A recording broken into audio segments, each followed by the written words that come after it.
Europe 1 Soir Week-end. 19h, 21h, Pascal de la Tour du Pin. Alors évidemment, il y a la situation en Ukraine, on l'a évoqué, il y a aussi la situation chez nous, les agriculteurs et le malaise des agriculteurs. C'est extrêmement important d'en parler, je pense, ce soir.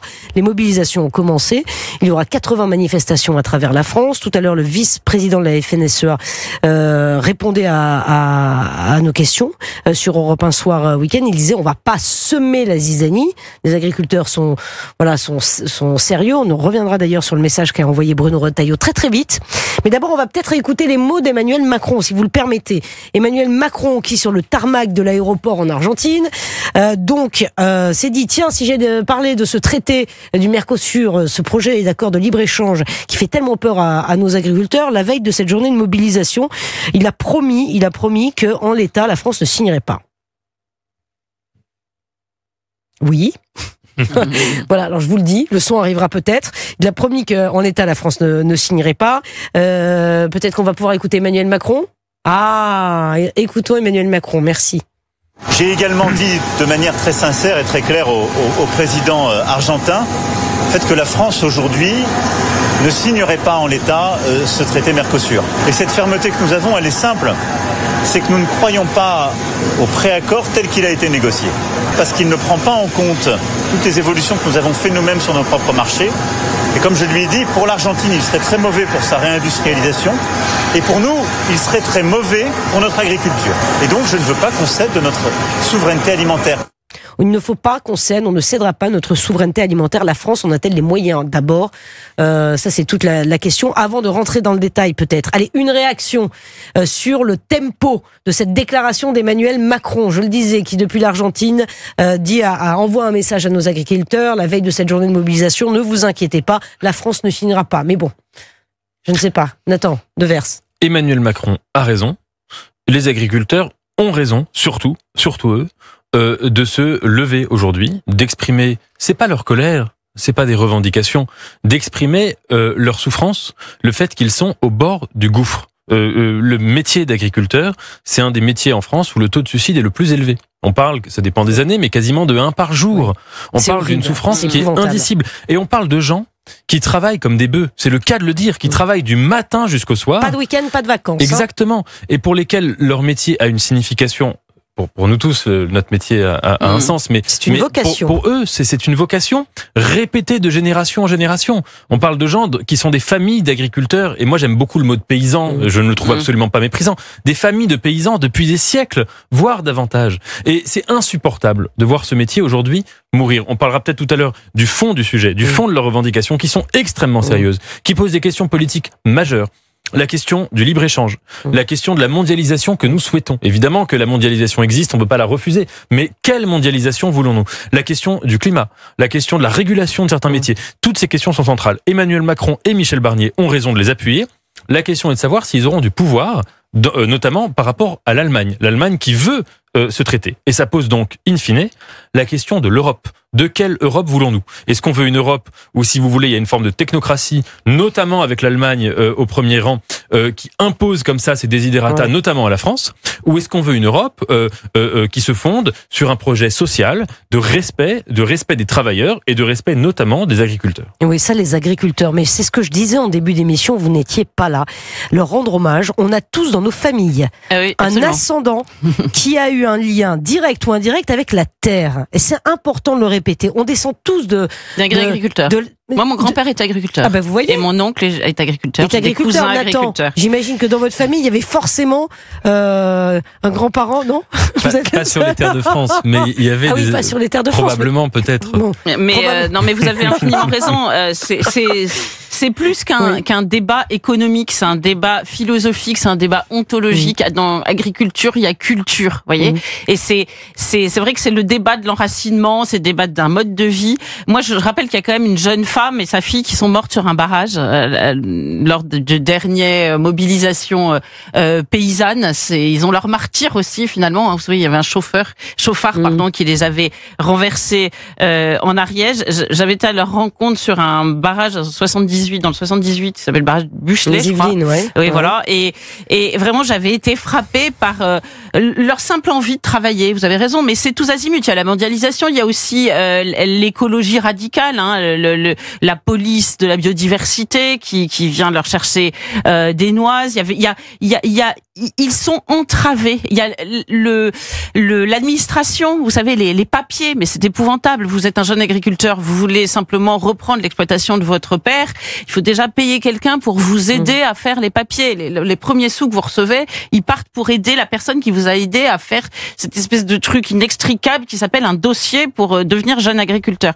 Donc, tout cela est devenu proprement insupportable et ils n'ont pas eu véritablement de réponse. Ce qu'ils ont compris dans le Mercosur, c'est que, in fine, on allait peut-être le signer, mais c'est pas grave. Alors, Emmanuel Macron a l'air de dire le contraire. Je suis d'accord. Oui, mais aura-t-il le poids? Ce qu'on avait compris, la petite musique, c'est que on va le signer, mais on va donner quand même un peu d'argent, vous comprenez, pour calmer la colère agricole. Mais c'est absolument impossible. Ce qui est certain, et ce qui apparaît quand même en filigrane dans tout ce qui se dit sur les agriculteurs, c'est que l'Europe se spécialise, le monde se spécialise, et la France, c'est le tourisme, c'est beaucoup de choses, mais c'est pas l'agriculture.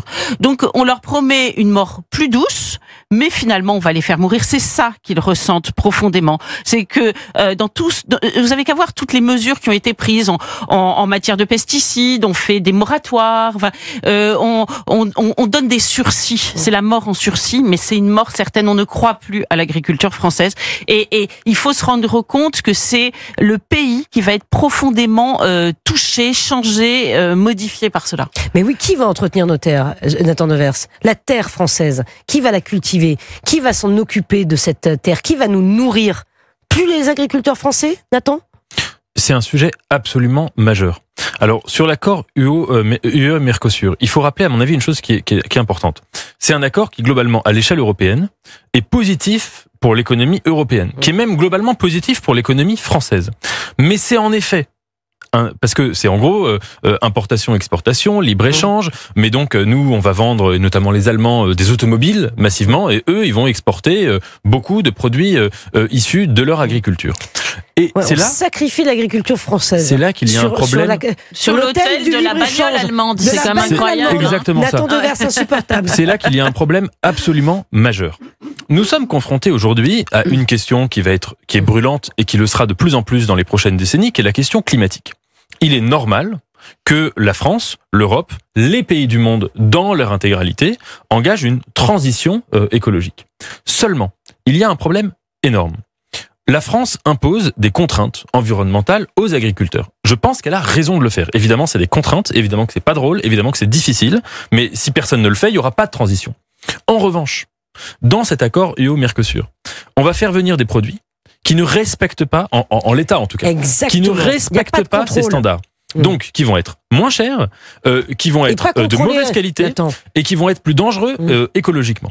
Et ça, évidemment, ça va tuer les agriculteurs et c'est un non-sens d'un point de vue climatique. Ça signifie deux choses. Ça signifie, premièrement, que la question climatique ne peut se poser que à l'échelle internationale. Ce qui est insupportable, c'est de voir que certains pays jouent le jeu très correctement. Et d'ailleurs, je rappelle, tout le monde le sait, que la France est un des pays qui pollue le moins par rapport proportionnellement à son PIB, à sa richesse, etc., qui pollue le moins au monde, et d'autres qui n'ont aucun problème à saloper la planète. Il n'y a pas d'autre nom. Et deuxièmement, et ça c'est central, et je pense qu'il faut le dire aux auditeurs, si cet accord était adopté, eh bien, on a quand même une possibilité, qui est de dire on boycotte. On décide d'acheter français. On sera bien seul. Décide. Non mais on peut le faire. C'est un peu défaitiste ce que je dis, mais c'est quand même une chose. Achetons les produits issus de l'agriculture française. On n'est pas obligé d'acheter des choses. Si on tue l'agriculture française, moi ça me fait. C'est comme le Doliprane qui s'en va. Moi ça me tétanise. On n'a plus la main sur notre nourriture. Non mais c'est tout. C'est terrible. Un tapis qu'on tire sous nos pieds. Il y a l'exemple du paraquat. Je sais pas comment on prononce ce mot. D'ailleurs, c'est un pesticide qui est autorisé, qui est interdit en Union européenne, qui est autorisé en Amérique latine. Donc, si vous voulez, c'est un exemple concret de ces produits que nous n'avons pas le droit de produire sur notre sol, mais que nous avons le droit d'importer. C'est profondément injuste, mais on le voit. Vous savez, la révolte paysanne, elle est dans toute l'Europe. D'ailleurs, c'est assez amusant de voir que l'Union européenne qui peine à se faire, l'Union de l'Europe qui peine à se faire par les élites, elle se fait par le bas. Donc, il y a eu des révoltes de paysans allemands, de paysans aux Pays-Bas, de paysans espagnols, mais le problème, c'est que ils sont aussi concurrents entre eux. Moi, je suis très très frappée de voir que même dans les campagnes françaises, vous allez dans le supermarché d'à côté, alors qu'on produit des tomates françaises, il y a des tomates espagnoles partout. Mais c'est pareil en bord de mer. Vous avez du poisson qui vient de Rungis. Non mais je suis d'accord, c'est pas possible. Sans continuer d'en parler. C'est insupportable. Insupportable. Vous avez raison, Gabriel Cluzel. 20h43 sur Europe 1. Europe 1 Soir Week-end. 19h, 21h, Pascal de la Tour du Pin. Nous évoquons évidemment le cas des agriculteurs, de leur avenir qui n'était pas serein. Les agriculteurs français. Évidemment, la France est seule en Europe à se battre contre cet accord de libre-échange parce que nos agriculteurs seraient perdants. Gabriel Cluzel, on comprend franchement le désespoir qui peut gagner certains de nos agriculteurs qui étaient plus d'1 million dans les années 70 et qui sont moins de 400 000 aujourd'hui en France. Non, il faut parler avec des paysans pour comprendre leur détresse. Certains disent à leur fils, je ne veux pas que ça me fend le cœur de dire ça me déchire les tripes, mais je ne veux pas que tu prennes ma suite, parce que c'est trop dur. Vous vous rendez compte, voilà à quoi on arrive après des générations et des générations. Moi, je suis frappée par un exemple que je donnais à Nathan pendant la publicité, c'est la filière ovine à Pâques dernier. Je suis allée chez un grand distributeur, je cherchais un agneau français. Vous savez, à Pâques, on prend de l'agneau Pascal. Ouais. Comme vous. Et à India, non, on n'a que de l'agneau de Nouvelle-Zélande. Vous voyez, de Nouvelle-Zélande. Et vous trouvez que c'est écolo? Ça fait des kilomètres en avion. Et vous savez pourquoi? Quelle est l'origine de tout ça? Pourquoi la filière ovine de Nouvelle-Zélande nous a envahis? Parce que ça date, au moment du fiasco du Greenpeace, Mitterrand, pour se faire pardonner Nouvelle-Zélande ce fiasco, a autorisé des conditions commerciales très avantageuses pour faire venir l'agneau de Nouvelle-Zélande. Et depuis, ça n'arrête pas.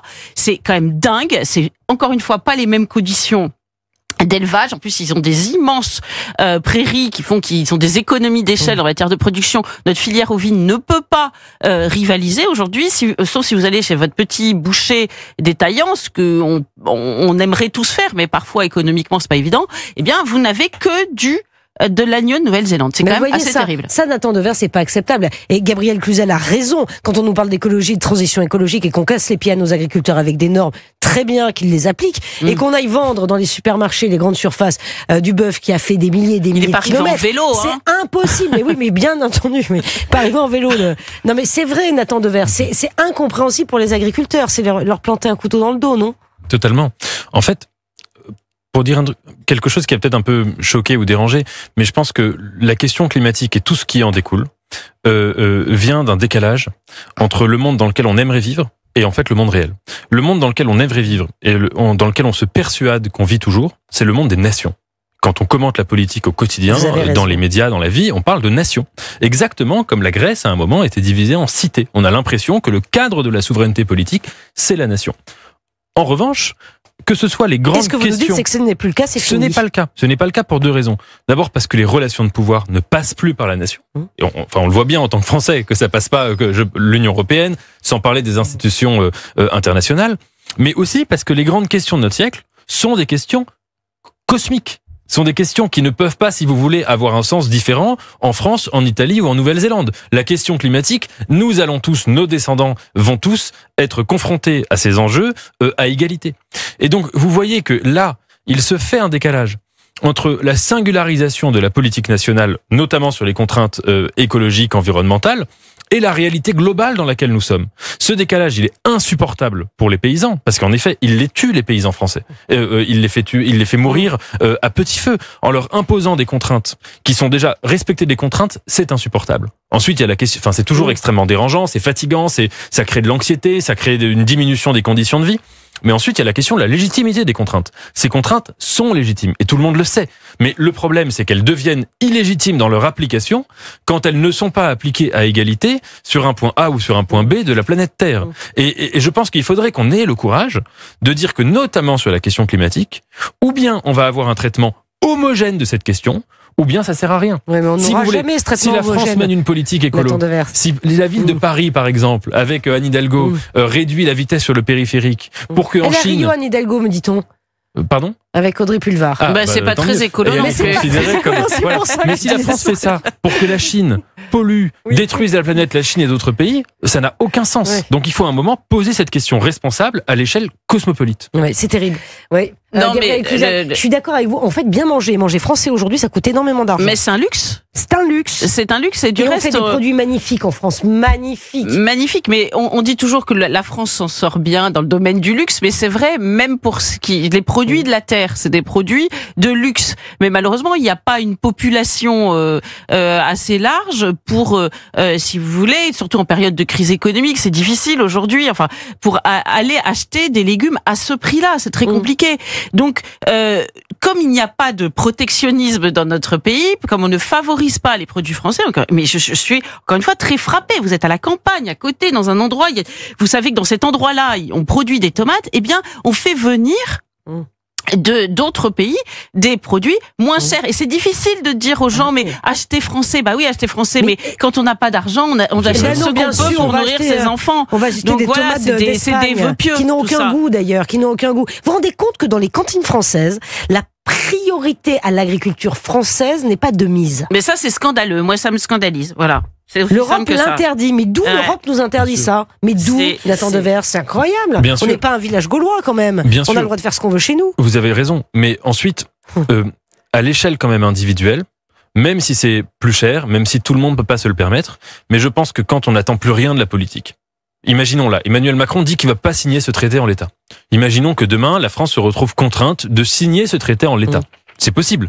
Bon, mais pourquoi? Mais pardon, mais pourquoi? Parce que je vous coupe, je suis désolée, mais la France est contributrice nette. Demain, elle dit, moi, je sors de l'Europe, je récupère mes billes, mes agriculteurs, tout ce que vous leur donnez par leur PAC, je vais leur donner directement. Bah, on voit pas bien ce qui l'empêcherait de le faire. Il y a des pays qui sont tenus par l'Europe parce qu'eux, ils en dépendent, mais pas nous. Je suis d'accord avec vous. Nous, on donne plus qu'on gagne. Ce serait scandaleux. Mais imaginons que ça arrive, la société peut se mobiliser. Et nous pouvons décider, de la même manière qu'on dit aux individus de trier les déchets, de faire attention, nous pouvons dire comme une sorte d'exigence, achetons français dans la mesure du possible, chacun en fonction de ses moyens. Ça a été dit 15 fois, enfin des milliers de fois. Non, c'est pas dit tant que ça. C'est pas dit tant que ça. Là, il y a une telle souffrance des agriculteurs. Cher Nathan Devers. La politique, ça part par le haut et ça part aussi du bas, par capillarité. Si nous décidons massivement de dire chacun, encore une fois, à sa mesure, ceux qui peuvent pas le faire parce que c'est trop cher, évidemment, mais ceux qui peuvent le faire, acheter au maximum des produits issus de l'agriculture française, eh bien, excusez-moi, c'est central et ça peut aussi changer la donne. Vous avez raison. Il est 20h53, cette émission va s'achever dans quelques minutes, mais avant, je voulais vous faire réagir. Denise Holstein, une des dernières rescapées françaises du camp d'Auschwitz, est décédée hier. Elle avait 97 ans. Elle a consacré une partie de sa vie à aller témoigner dans les écoles de ce qu'elle avait vécu et des horreurs des camps de concentration. Ses deux parents sont morts dans le camp de concentration de Auschwitz. Elle s'en est sortie. Elle s'en est sortie et elle a témoigné toute sa vie. Elle a disparu.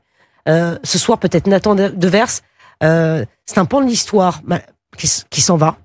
Et pourtant, ces témoignages-là, on en aurait bien besoin aujourd'hui.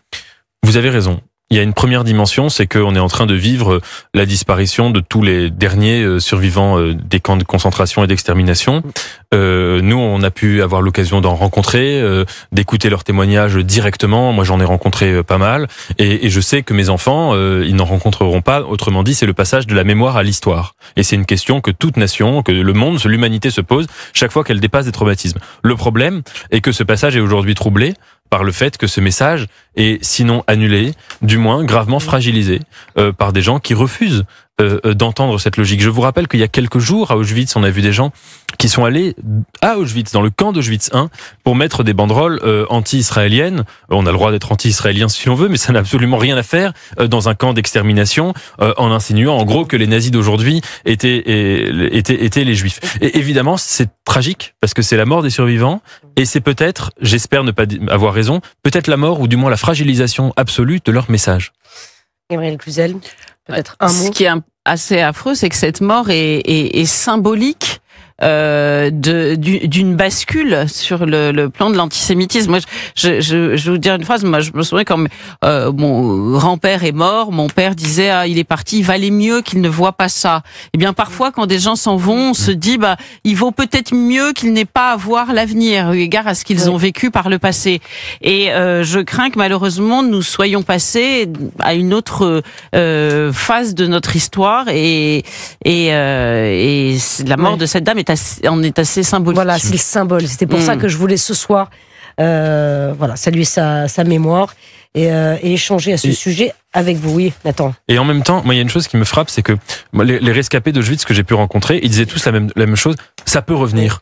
Et ils étaient dans une logique de précarité, comme ça, de sentiment que tout pouvait rebasculer d'une seconde à l'autre. Et c'est vrai que quand j'écoutais leurs témoignages, je me disais, bon, c'est le fruit de leur traumatisme, mais c'est pas très réaliste. Non, l'Europe aujourd'hui est stable. Et si, en fait, ils avaient raison. Et c'est ça le plus lunaire, c'est que dans ce sentiment d'une précarité, d'une fragilité, d'une vulnérabilité absolue, ils ne se trompaient pas et ils étaient non seulement dans un lien avec un traumatisme, mais avec une dimension un peu prophétique.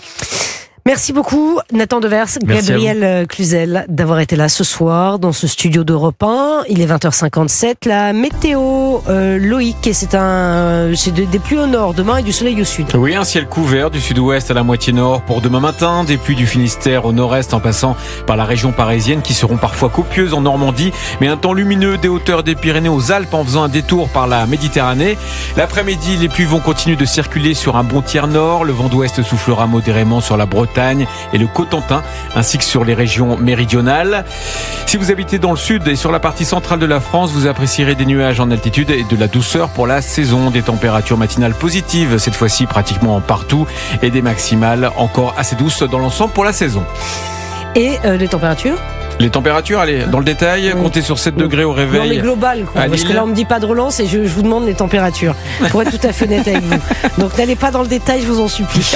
Eh bien, ce sera positif le matin et dans l'après-midi, assez doux pour cette période de l'année, Pascal. Merci beaucoup, Loïc. Une annonce antenne pour les copains tous les matins à 9h-20. Dans Europe 1 Matin, Olivier Delagarde lit, analyse et commente ce qui fait la une de la presse, parce qu'il y a tout dans les journaux, tout pour nous informer, tout pour nous faire réfléchir, tout pour nous indigner ou tout pour nous faire rire. La revue de presse par Olivier Delagarde, une signature Europe 1 tous les matins à 9h-20 et quand vous voulez en replay sur le site et l'application Europe 1. Voilà, c'est la fin d'Europe 1 Soir Week-end. J'étais très heureuse de passer ce week-end en votre compagnie.